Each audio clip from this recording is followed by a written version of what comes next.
Welcome to this discussion in NewsClick, and today we will be talking about the World Trade Organization, the issues that lie ahead, especially as we edge closer to the 7th ministerial that is slated to happen in December of 2009. We have here Mr. S.P Shukla, someone who is perhaps one of the best people to take us through this discussion. We hear very little about what's happening in the World Trade Organization discussions. We know that the Hong Kong ministerial, some would say, really collapsed without any kind of a consensus. There was an attempt to revive some of the discussions last year, which also failed. We also understand that in Geneva, we are now in the process of various bilateral and plurilateral discussions taking place. So, what's really happening in Geneva, and what is India's role in these discussions that are taking place today? Well, you're right that the negotiations were in a kind of a doldrums for some time, despite the warnings given by particularly Director General Lamy and some others, including some papers like Economist and others, about this being the last chance and W.T.O negotiations playing a kind of a rescuer's role in order to at least dilute, if not reverse, the kind of crisis which is engulfing. Really not much was happening. Not much was happening, and only thing that now again it has brought to the matter to public attention is India's bid to breathe fresh life, as it were, into the negotiations. Now, that itself is a news, because the whole bargain of the negotiations, as one saw in just a year ago, was tilted heavily against developing countries and certainly against India, and at that stage the negotiations more or less ended. Even the press said at that time that US and India couldn't come to a conclusion.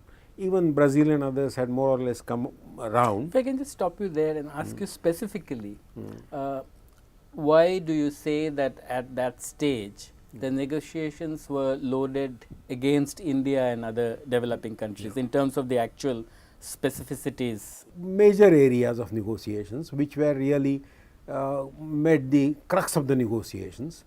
One was agriculture, the other was NAMA, and to some extent some other issues also came in, but basically these two issues were there.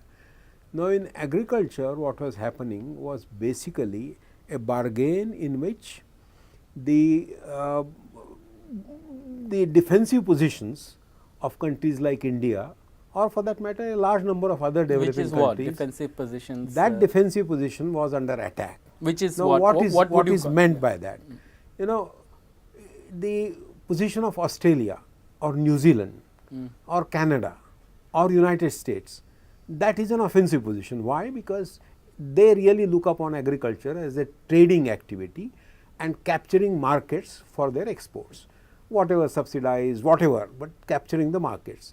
In case of India, in case of China, in case of many other developing countries, except some countries like Thailand or some others, or Brazil in case of some products, their interest is really not so much to capture markets for their exports, because it is only the surpluses which they export, but to ensure that the livelihoods dependent on agriculture sector, which are a large majority of livelihoods, have to be protected. And these those have to be protected against unfair competition coming through import surges, through heavily subsidized exports of developed countries into these markets. So, what are really India's defensive interests in agriculture, and what do we mean by defensive? Basically, it is a question of defending livelihoods.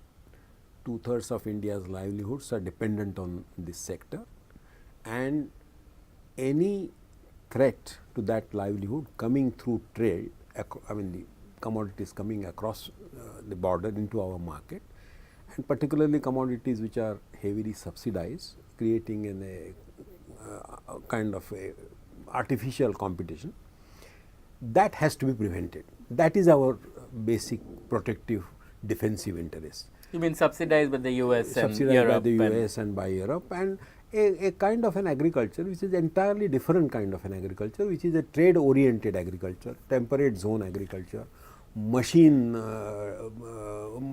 mechanical kind of an agriculture. So, our farmers having to compete with that? Have to compete with that, and that is a very unfair competition.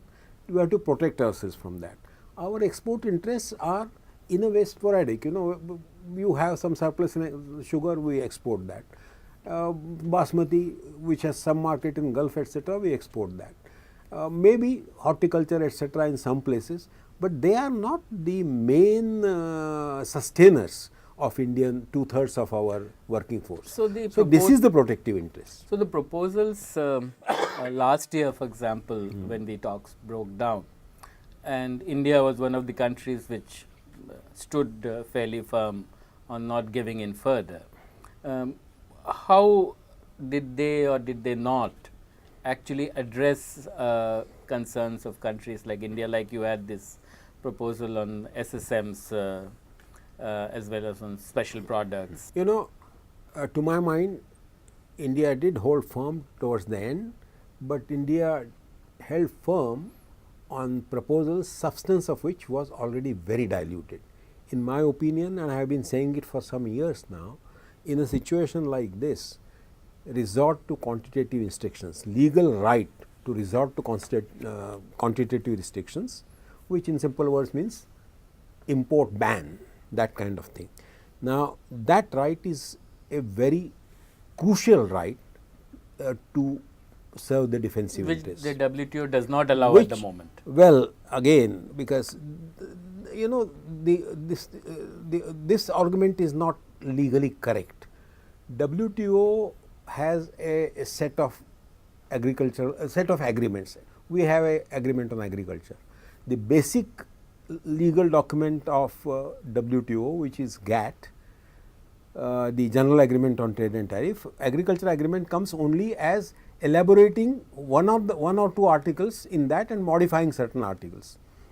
Now, the right to impose quantitative restrictions is in Article 18 of GATT.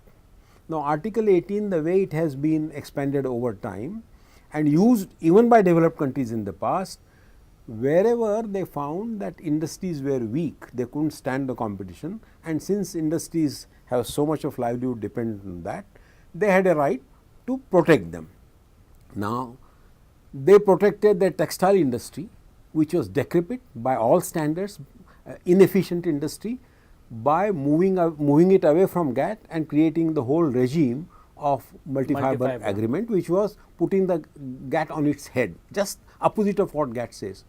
Now, that was extra legal or whatever, but that was reality, and it took us years of negotiations and giving so much in return in order to phase it out. So, you are basically so saying my that point is that where if the interest of decrepit textile industry, which by no logic could be justified, economic logic, the protection of sustaining millions of livelihoods is a far more important consideration. So, how can this be called on some narrow legal technical grounds that it is not there? So, we can negotiate it back? It has to be negotiated back. We missed the opportunity, we missed the bus right from the beginning. If you look at 1985, when the agriculture negotiations started, and at that time I had submitted a paper as India's ambassador, and we had made precisely this point, that we do not need this kind of thing we are doing, because the main motivation of agriculture negotiations was what? It is the US which brought it on the table. EC did not want it, and in the words of the American ambassador who was negotiating it, he told me, our objective in this round is to open up Japanese market, South Korean market, and to some extent the European market. That is our aim. So, I said, what about India? He said, not in this round, and in the next round precisely what they are doing. So, their objective was opening up this market, and the other objective was unfair competition, which was unbridled competition which was going on between EC and USA through subsidies, these through variable levies and many other creative things that they creative in the inverted commas, restrictions they did. So, in order to bring some kind of a balance, so that they can compete on a fairer ground between themselves. The interests of developing countries were not the motivating consideration at all.